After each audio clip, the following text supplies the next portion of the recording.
explica aquesta única llegenda que de la sang del drac va néixer un formós roser de roses vermelles i que el cavaller de Sant Jordi, en senyal d'amor, va agafar un d'aquelles boniques roses vermelles i la va regalar a la princesa.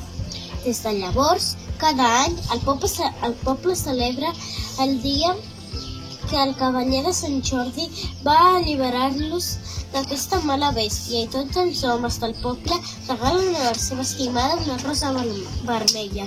I aquesta història d'un drac empipat del valent cavaller de Sant Jordi i de la bonica princesa ha estat explicada des d'aleshores, per tal que ningú no l'oblidi mai. I ara que és mort el drac empipat, aquest conte s'ha acabat.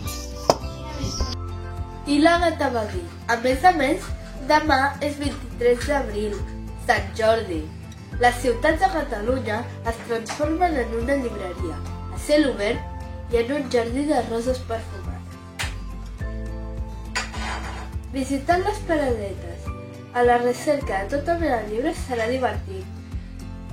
I es veu que l'ambient és molt romàntic. La tradició diu que els enamorats s'han de regalar una rosa o un llibre com a mostra dels seus sentiments. És el llibre Sant Jordi Barcelona de la col·lecció Agatha Misteri. Adeu! A casa tothom dormia encara per anar a fer un pipí.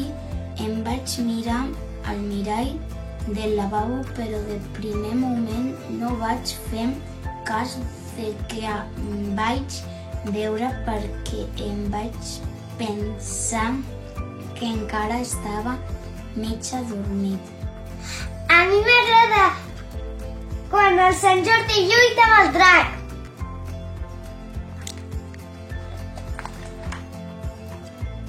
Dia, il était une fois l'histoire du drac. La princesse fut donnée à manger au dragon. Arriva le chevalier Jordi qui donna un grand coup de lance sur le cœur du dragon. Celui-ci s'écroula et des fleurs sortirent du sang qui tomba de son corps. Vive la liberté!